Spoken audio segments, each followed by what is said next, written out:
Salut chers fidèles abonnés de la chaîne Cliquez pour gagner, j'espère que vous allez tous bien. Alors dans cette vidéo nous allons parler de comment un investisseur crypto-monnaie a pu transformer 25 dollars à plus de 1 million de dollars en seulement que 4 jours. Oui, 4 jours. Yo, c'est sérieux, 25 dollars en plus de 1 million de dollars en 4 jours. Je dis bien en 4 jours. Vous allez comprendre comment ça s'est passé, avec quelle crypto-monnaie et quelles sont les mesures à prendre, peut-être, voilà, pour vous, ou peut-être être aussi très prudent.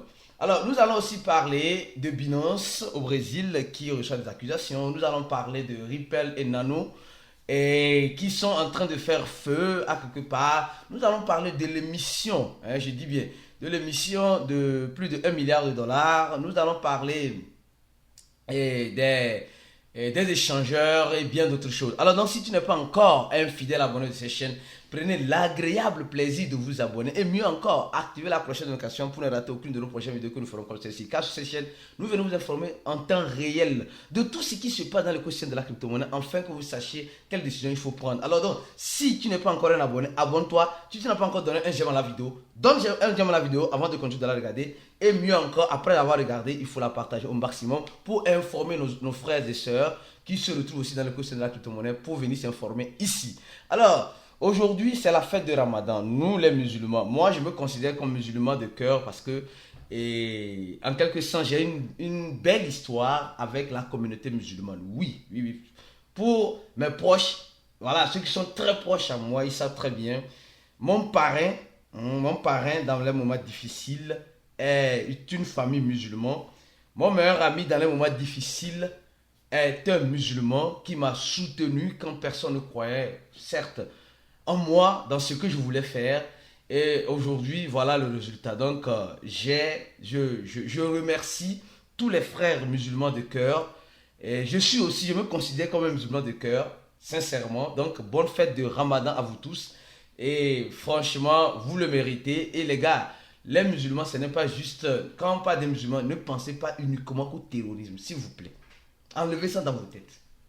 La religion musulmane est une bonne religion. Je tiens à réaffirmer et à affirmer cela. Parce que j'ai appris grâce à mon parrain musulman, à ma famille qui... Voilà, je ne vais pas donner des détails ici. J'ai appris à écrire, j'ai appris beaucoup de choses dans la religion musulmane et j'ai découvert beaucoup de choses. Et donc, les gars, les musulmans sont sympathiques, comme les chrétiens, comme les bouddhistes, comme les athées, comme toute autre religion, s'il vous plaît. Donc, bonne fête à tous mes frères et sœurs musulmans. On est ensemble dans cette réussite financière grâce à la technologie blockchain et aux crypto-monnaies. Alors, nous allons commencer rapidement en vous parlant de cette information. Et le Bitcoin, les gars, c'est sérieux, hein? C'est très sérieux. Le Bitcoin est en train de descendre en dessous de 17 000 dollars. Oui, oui, oui. Le Bitcoin est en train de descendre en dessous de 17 000 dollars et la panique commence par régner. Mais je vais vous dire quelque chose, vous allez comprendre si vous restez jusqu'à la fin de la vidéo, que cette panique peut être temporaire, peut être éphémère, comme peut continuer. Comme j'ai dit, je n'ai pas la boule de cristal pour prédire l'avenir ou pour dire l'avenir, mais avec la petite expérience que j'ai dû acquérir depuis tout ce temps dans l'écosystème de la crypto-monnaie, je sais une chose, il faut toujours se préparer. Il faut toujours se préparer à l'imprévisibilité. Il faut toujours se préparer aux choses que tu ne crois pas à l'instant que cela pourrait arriver. En crypto-monnaie, la phrase peut... cette phrase peut devenir réalité. Et c'est ce que nous sommes en train de voir. Le Bitcoin quitte plus de 30 000 dollars et se retrouve à la cage de 8 000 dollars, presque 27 000 dollars. Alors donc, préparez-vous, le pire aussi peut toutefois arriver. Alors, il y a un échangeur qu'on appelle une banque qu'on appelle BTG Pactual, ici au Brésil, et BTG, qui a lancé son échangeur pour fournir un service crypté, des actifs cryptés bien sûr à son public. Et cette fois-ci, elle achète une startup blockchain et NFT. Ouais, donc ça veut dire que les banques sont en train, j'avoue cette information juste pour vous dire simplement, les banques sont en train de vouloir acquérir les startups, les banques veulent en ce sens-là écrire l'histoire, ne veut pas se faire conter l'histoire. Parce que cette histoire de la blockchain parle de la finance digitale, de la finance décentralisée. Alors, les banques sont plus dans la finance, bien que ce n'est pas décentralisé. Ils vont chercher à faire quoi? À avoir plus de compétences, à avoir plus d'entreprises, à avoir plus de collaborateurs dans cet écosystème de la finance décentralisée, de la finance, de la monnaie, les crypto-monnaies, de la monnaie digitale de plus décentralisée. Je ne prends pas des défis en ce sens, attention, c'est pour ça. Je ne veux pas parler des défis, des projets différents, des finances décentralisées, mais des monnaies digitales qui utilisent la blockchain dans le sens de la décentralisation. Les banques sont en train d'acquérir tous ces collaborateurs, tous ces startups, afin de s'allier à eux pour faire quoi? Pour mieux avancer. Au même moment, quand nous voyons que les banques sont en train de faire, au même moment, je vous apporte cette nouvelle qui nous dit que Coinbase, qui est l'un des grands échangeurs sur le territoire américain, qui menace de sortir sur le territoire américain, est en train de nous dire simplement qu'ils ont eu une licence d'opération au Bermudas, je crois, au Bermudas, je sais pas. Je crois que c'est une île, après mes petites recherches, c'est une île qui se trouve, je crois bien en Europe, mais qui a encore le monopole de l'Angleterre, qui a la culture, cette petite île, a la culture américaine. Je me pose la question, pourquoi Coinbase ne va pas au Salvador et elle va au Bermudas? Je ne comprends pas quoi. On vous dit au Salvador, vous n'avez pas besoin de payer les impôts. Donc ça veut dire simplement que Coinbase veut rester dans la légalité américaine. Peut-être que tout ce que nous sommes en train de voir là, avec la SEC, le chien en chaleur, avec Coinbase qui dit qu'il est déçu parce que la réglementation n'est pas ça, tout cela, elle va sortir, elle va aller ailleurs, patati patata. Peut-être tout cela, c'est de la poudre aux yeux. Moi, je ne comprends pas. Pourquoi Coinbase ne va pas à la Biélorussie aussi pour avoir sa licence d'opération? C'est la question que je me pose. Pourquoi Coinbase ne va pas au Salvador? Pourquoi Coinbase ne va pas au Salvador pour avoir la licence d'opération? Pourquoi Coinbase ne va pas en Centrafrique? Ça veut dire simplement que Coinbase cherche des pays alliés aux États-Unis pour faire ces opérations. Donc, quand tu trouves un pays frontalement allié, c'est-à-dire que tu ne sors pas de ta zone de confort. Coinbase ne veut pas sortir, Coinbase ne veut pas sortir, c'est ça la réalité. Ne veut pas sortir des griffes de la SEC à 100%. Elle veut, peut-être tout ça c'est de la poudre aux yeux. Peut-être ils vont faire ça pour un temps et voilà. Donc vous avez compris. Alors je continue ma vidéo lentement et sûrement. Et nous allons parler rapidement de cette information. Les gars, semblerait-il, c'est la SEC brésilienne aussi. Les SEC, là, ici on appelle ça CVM, Commission de valeurs immobilières. Et la Commission de valeurs immobilières, c'est-à-dire que la SEC, quand je parle de la SEC, vous comprenez déjà, donc ceux qui regardent le marché financier sur le territoire de chaque pays a un nom. Ici, c'est la CVM. Donc, on nous dit simplement que la CVM est en train d'accuser Binance de pouvoir proposer des services illégaux aux Brésiliens, comme quoi le trading futur. Donc, il pourrait arriver que ici au Brésil, on n'utilise plus le trading futur. Oui, parce que la SEC brésilienne, qui est le CVM, veut. C'est ça. Vous allez voir qu'ils ne vont pas couper, mais ils vont juste trouver un point d'entente et Binance va régler, voilà, le de la SEC brésilienne et les choses sont résolues. T'as dit ici. Non, mais c'est une réalité. Espérons que le pire n'arrive pas, mais comme je dis toujours, il faut toujours se préparer au pire et espérer le meilleur. De toute façon, je crois bien qu'ils vont trouver un point d'entente, voilà, pour s'en sortir, pour nous les utilisateurs qui nous retrouvons sur le territoire brésilien, afin de continuer d'utiliser Binance comme nous le voulons, voilà, comme nous le voulons. Donc, le fondateur de Binance est déjà une fois venu ici au Brésil, donc il a vu, voilà, je ne veux pas rentrer en détail, Alors, une autre information rapidement. Cette information, les gars, on nous dit le XRP. On nous parle du XRP et Nano. Ce sont des crypto-monnaies qui sont actuellement plus utilisées en Corée du Sud. Mais Corée du Sud, qui était plus accro à Luna Terraclass, à Luna, après son effondrement, cherche d'autres horizons et maintenant c'est le XRP. Les gars, moi je me bats plus sur le nano. Le nano a fait son temps. Je crois que le nano a fait son temps. Mais elle n'a pas encore dit son dernier mot. Attention, hein, elle n'a pas encore dit son dernier mot. Alors, le XRP, aujourd'hui, peut toutefois nous surprendre et va peut-être nous surprendre parce que c'est une monnaie qui est alliée là. Hein? Les gars, c'est une monnaie. Regardons rapidement le prix de Ripple. XRP. XRP, c'est ça, XRP, les gars. Nous voyons que le XRP est aujourd'hui, hein, après le Bitcoin, l'Ethereum, voilà, les stablecoins et le BNB, vous voyez la capitalisation du Ripple, hein, largement au-dessus de Cardano et de Dogecoin. Donc vous voyez un peu ce qui se passe. Les gars, gardez les yeux grands ouverts sur le Ripple. Gardez les yeux grands ouverts sur le Ripple. C'est pourquoi, si tu n'es pas encore un abonné, si tu n'es pas encore informé, nous, sur cette chaîne, nous avons un cours disponible pour toutes les personnes qui veulent se former, toutes les personnes qui veulent avoir une formation adéquate, une formation avec le support nécessaire, une formation avec les indices nécessaires, afin de pouvoir prendre les bonnes décisions. Afin de pouvoir prendre les bonnes décisions. Tu vas avoir une formation qui t'aidera à sécuriser tes crypto-monnaies.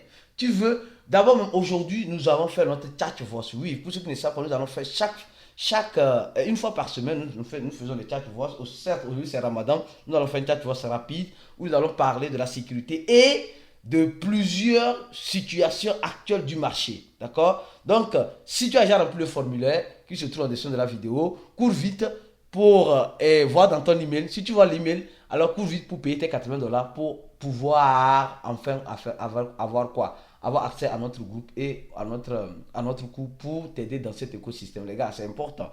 Et pour ceux qui sont en train de paniquer en ce moment, on nous informe que hier, il y a eu, écoutez bien, hier, il y a bel et bien eu une création sur la blockchain Ethereum de l'entreprise Tether d'une valeur de 1 milliard 400 000 dollars. Oui, plus de 1 milliard de dollars ont été créés par l'entreprise Tether. Donc ça veut dire simplement que quelqu'un a déposé, quelqu'un a déposé 1 milliard dans l'entreprise Tether pour avoir des USDT.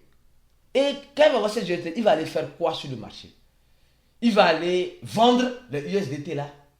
Ou il va prendre ces USDT là pour acheter du Bitcoin. Vous voyez, au même moment où nous sommes en train de pleurer, c'est pourquoi nous allons parler aujourd'hui dans notre groupe VIP de la situation actuelle du marché. Est-ce que c'est des possibilités? Qu'est-ce qui se passe? Et bien d'autres choses. Donc, au moment où nous sommes en train de pleurer, de la baisse, le Bitcoin va peut-être continuer de baisser, mais quelqu'un qui met 1 milliard de dollars, c'est pour faire quoi? Posez-vous la question. Et pour cette création, l'entreprise Tether a gaspillé simplement que 25 000 dollars. Pour vous dire simplement que vous voyez, 25 dollars, ce qui fait l'équivalent de 0.01 Ethereum pour la création et les transactions en ce sens-là. Pour vous dire simplement que ici, dans la blockchain là, imaginez-vous si on voulait créer 1 milliard de dollars en papier. Et on va allumer les machines, on va gaspiller avec l'encre, avec le papier, avec je ne sais quoi. Et vous savez tout le protocole qui va avec. Alors, c'est bon. Alors donc, et la crypto-monnaie oui, ou un investisseur, ici on dit, regardez bien, on nous dit simplement, il y a un investisseur qui a transformé, plutôt, j'ai dit 25, j'avais dit 25 dollars, non. Il a transformé 221 dollars, 251 dollars à plus de 1 million de dollars en 4 jours. Oui, c'est quelle crypto-monnaie? C'est les crypto-monnaies, c'est dans la crypto-monnaie PP. Les gars, attention, ne courez pas pour aller acheter. Attention, j'ai dit ne courez pas pour acheter. Écoutez bien cette vidéo d'abord. C'est la crypto-monnaie PP. Vous savez, depuis quelques jours, quand tu tapes PP sur CoinMarketCap, regardez les nombres de PP que nous voyons. Il y a Metic, PP Coin, PP, Baby PP, PP Udu, Abri PP, PP Girl, Elon PP, PP Default, même PP, PP de Con, et PP, PP BS, PP, PP. Yo. Non, on a tout vu. Yo, franchement. PP AI, PP de l'intelligence artificielle, PP CO, PP Bête, Réel PP, CO, Floki, et Shiba PP, CO, PP Cash, et PP Dex, PP Finance, PP Momo, PP. Yo, bon là les gars, je suis... Non, je vais créer même une musique ici, hein. On va créer une musique. Qu'est-ce que vous en pensez? PP Gold, AP, PP Fold, PP Funk, PP, PP Sandou, PP Dog, et PP Attaque. Les gars, sincèrement, depuis un temps, nous sommes en train de voir, hein. Alors, arrêtons de rigoler maintenant, venons sérieux. Je sais que certaines personnes vont couper cette partie-là pour rigoler après. Et vous savez, il y avait en 2017, il y avait une monnaie qu'on appelle PP Cash. PP Cash était créé en 2017 et c'était pour concurrencer un peu le Dogecoin, d'accord? Et qu'est-ce qui s'est passé? PP Cash est sorti de 0,01 dollar et elle a vu, en 2 mois, elle est partie à 0,25. Donc elle a fait banalement 1 fois 3. Et après, c'est fini. Maintenant, les PP, qui sont les mémés coins basés sur les grenouilles, sont venus combattre les mémés coins qui sont à l'effigie des chiens. Ils laissent les canards pour le moment. Donc, c'est un combat qui est dur entre les grenouilles et les chiens dans notre écosystème des crypto-monnaies avec les mêmes coins. Donc, nous sommes en train de voir quelqu'un, effectivement, nous sommes en train de voir ici, quelqu'un qui a réussi, ici, purement et simplement, à transformer, comme nous le voyons ici, le gars a acheté 251 dollars de PP Coin. Il a acheté, c'est quoi bien, presque 5 milliards, presque 6 milliards en général de PP Coin. Et en 4 jours, se retrouve avec 1 million, plus de 1 million de dollars. Oui, il a investi. Moi, les gars, je ne vous dis pas de coup pour acheter. En fait, c'est la fièvre du moment. Rappelez-vous, quand les NFT, oui, on a vu les NFT. Après, on a vu les projets DeFi. Après, maintenant, on a vu les projets sur l'intelligence artificielle, les AI. Après, on a vu les projets sur les chats type, dans le nom chat GPT. Et maintenant, on voit les projets qui sont sur les mémés coins basés sur les grenouilles. Et nous sommes en train de voir que ces mémés coins-là, voilà, comme vous le savez, l'une des caractéristiques vraiment adéquates des mémés coins, c'est beaucoup de zéros. D'accord? C'est beaucoup de zéros. Et nous sommes en train de voir que la communauté est vraiment intéressée en ce moment-là, par ces gens de mémés coins. Et si vous voulez vendre ou acheter ces gens de mémés coins, je vous conseille l'échangeur MEXC Global, dont le lien se trouvera en description de cette vidéo. Ceux qui veulent les PP, les gars, soyez prudents. C'est pourquoi on va faire le chat voice aujourd'hui. Dans notre groupe VIP, on va faire un chat voice. On va parler des situations avec les monnaies qui sont sorties, les mesures que toi, qui est VIP, tu dois prendre. On va être clair comme de l'eau de roche avec les membres VIP. Mais ici, on vous donne juste l'information de façon, voilà, générale et globalisée. Après, c'est à vous de voir, voilà, ce que vous en ferez. Mais avec les VIP, pour ce chat voice aujourd'hui, c'est vrai, c'est le jour de Ramadan. Nous allons faire rapidement un chat voice court et simple, parlant de la situation du marché, etc. Et surtout du phénomène actuel des PP. Du phénomène actuel des PP. Comment vous allez peut-être, voilà, les bonnes décisions à prendre, d'accord, pour éviter le pire, toutefois en espérant le meilleur. Donc, restez connectés sur cette chaîne, on se dit à la prochaine vidéo. Et si tu n'es pas encore abonné, abonne-toi rapidement, on se dit à la prochaine vidéo. Et ciao, mon frère.